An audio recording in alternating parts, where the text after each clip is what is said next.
अभी ना आरएस के मेंस हो रहे हैं, थोड़े दिन बाद इन लोगों के रिजल्ट आ जाएंगे। आप लोग विशेष इनके रिजल्ट पे ध्यान दोगे कि यार किसका सिलेक्शन हुआ, किसका नहीं हुआ, किसकी कौन सी रैंक, हम देखते हैं।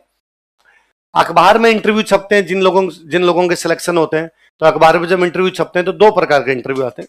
एक किसी बंदे का इंटरव्यू आता है कि उसकी आरएस में 4th रैंक आ गई, और आप उसका इंटरव्यू देखते हो, उसका इंटरव्यू में आता है कि उसके 10th में 90% थे, 12th में 92% थे, ग्रेजुएशन में भी उसके 82% थे। ग्रेजुएशन उसने दिल्ली की किसी एक बड़ी कॉलेज से इंग्लिश मीडियम में किया था, फिर उसने कोचिंग की, उसके पापा भी आरएस है, उसकी मम्मी बैंक के अंदर मैनेजर लगे हुए, कोचिंग की, आरएस का पेपर दिया और उसकी रैंक आ गई, 4थी रैंक आ गई।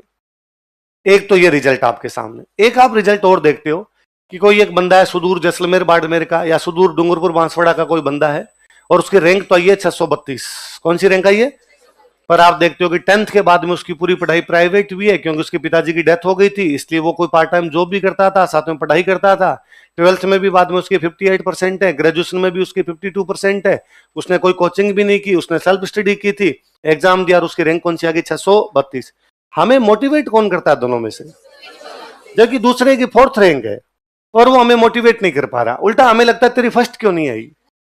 तेरे के पास तो सारे रिसोर्सेज थे, मम्मी नौकरी में, पापा नौकरी में, रुपए ढंग के मिल रहे, ढंग की कोचिंग की, ढंग की स्कूल से पढ़ा, ढंग के परसेंटेज थे, तू फर्स्ट लाना था, तेरे थप्पड़ पड़ना चाहिए कि तेरी 3 रैंक नीचे, ये 4th आई तेरी। दूसरे वाले को देखकर अपने लगता है जब इसकी 632 आ सकती है तो मेरी 132 आ सकती है। मोटिवेट करता है, इसलिए जो कम संसाधनों से लड़ता है उससे हमेशा मोटिवेशन मिलता है। प्रताप ये मोटिवेशन देता है, हल्दी घाटी का युद्ध ये मोटिवेशन देता है, जनता में आशा नजर आती है। मेवाड़ की जनता को लगा कि हमारा राजा अपने कम संसाधनों के बावजूद मुगलों से झुका नहीं है, इसका मतलब हमें किसका साथ देना चाहिए? हमारे। और एक जब आप कम संसाधनों के बावजूद लड़ते हो तो इससे मोरल वैल्यूज बढ़ती है। मैं कहता हूं कि ये जो सिलेक्शन मैंने सेकंड वाला एग्जांपल बताया कि एक बंदा 10th के बाद प्राइवेट पढ़ा, पिताजी नहीं जॉब करता है, 632 रैंक आई। 1000 लोगों के वैकेंसी में ऐसे सिलेक्शन 1-2 ही होते हैं। 1000 लोगों में से 1-2 लोग होते हैं जिनके इस प्रकार के सिलेक्शन होते हैं। बाकी लोग सब अच्छे होते हैं, जो अच्छे तरीके से पढ़ाई किए होते हैं, कोचिंग भी किए होते हैं, वो सारे सिलेक्शन होते हैं। पर वो 1-2 लोग जो है ना, वो इस सिस्टम को बचा के रखे हुए हैं। मैं कहता हूं जिस दिन 1-2 लोग भी ऐसे आने बंद हो गए, सारे के सारे दूसरे प्रकार के लोग आने लग गए, उस दिन अपने को लगेगा कि यार अपना तो हो ही नहीं सकता। फिर कोई आपके पास आएगा और आपको आके कहेगा कि देख ऐसे तो जरा सिलेक्शन होगा नहीं, पेपर का बांट देता हूं मैं तेरे को, इतने लाख रुपए दे दे, पेपर दे देता हूं।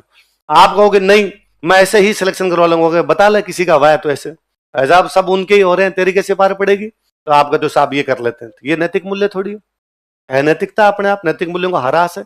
और अब यदि कोई आपको आके कहता है कि देख बिना पेपर के तो सिलेक्शन होगा ना, आप कहोगे ना ना, उसका जब 632वीं आ गई थी वो तो बिना पेपर ही लाया होगा, तो मैं भी ला सकता हूं। इसलिए ऐसे लोग इस सिस्टम में नैतिकता को बना के रखते हैं कि अब जब कम संसाधनों के बावजूद लड़ते हो, जनता में मोटिवेशन देते हो, अरे यार जब राजा ये कर सकता है तो हम भी उसके साथ में खड़े रहेंगे, तो हमारे राजा का मनोबल बढ़ेगा, राजा का मनोबल बढ़ेगा, राजा आजाद करवा लेगा। हल्दी घाटी युद्ध की सबसे बड़ी विशेषता है कि आप जब कम संसाधनों के बावजूद लड़ते हो, इसे जनता में क्या क्या जगाते हो।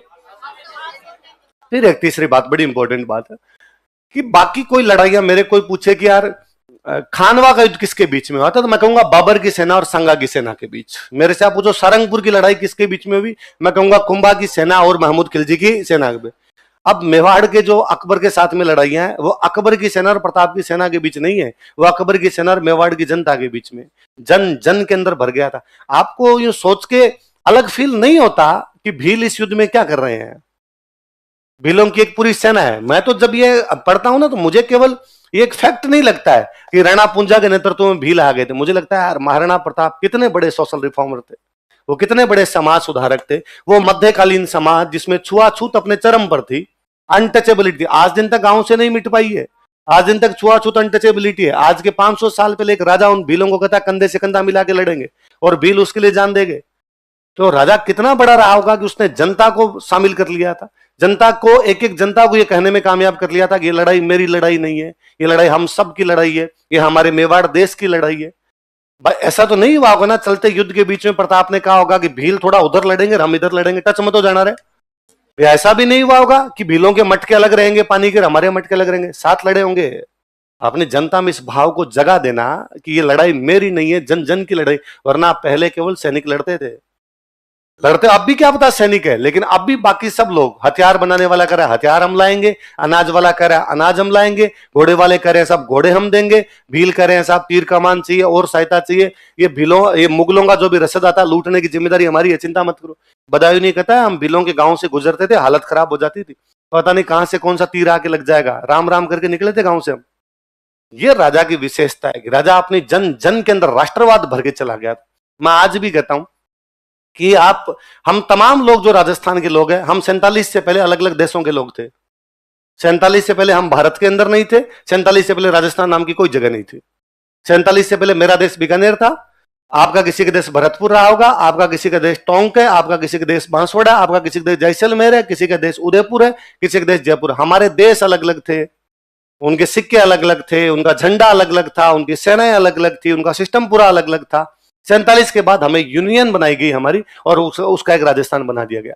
उसके बावजूद हमारे में से किसी के मन में नहीं आता कि मैं बीकानेर का वासी हूं, मैं बांसवाड़ा का रहने वाला हूं, मैं भरतपुर का रहने वाला हूं। मेवाड़ियों की अब तक आती है कि हम मेवाड़ी हैं।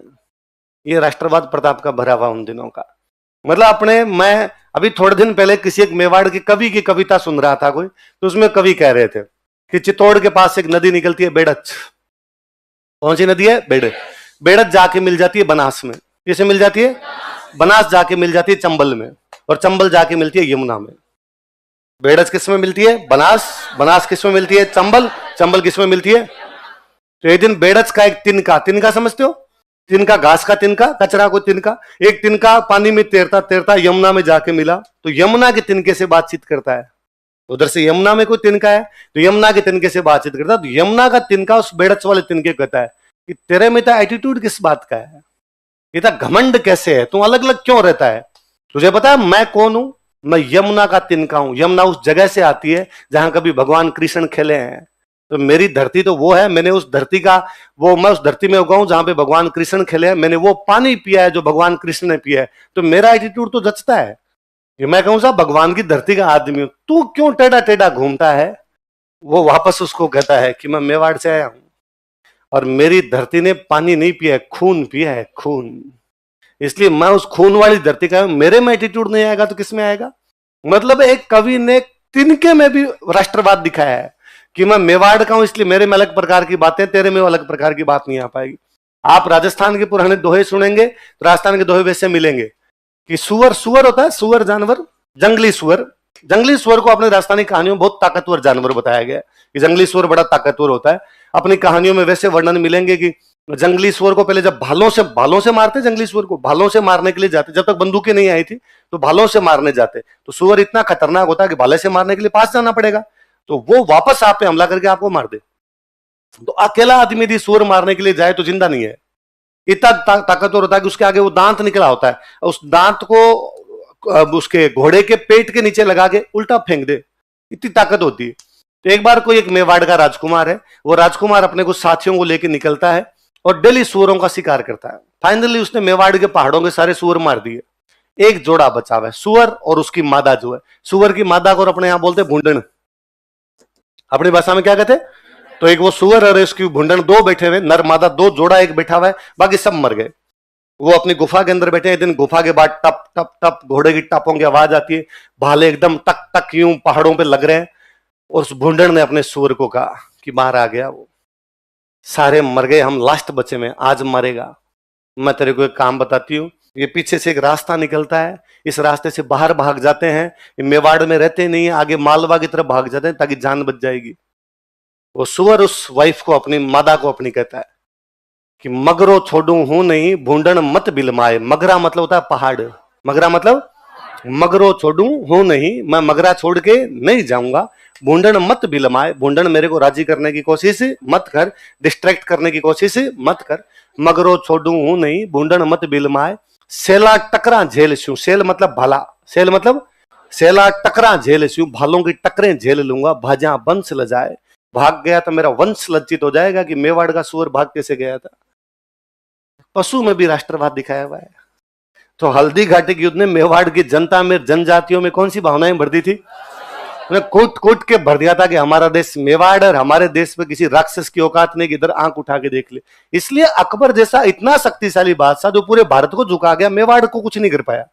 तो कुछ तो रहा होगा कि जनता खड़ी हो गई होगी। जनता जब खड़ी होती है तो उसने कहा नहीं कर पाओगे। ठीक वैसा अमेरिका आया था वियतनाम में। अमेरिका कहां आया था? छोटा सा देश है वियतनाम, आप नक्शे में देखोगे ढूंढने से नहीं मिले।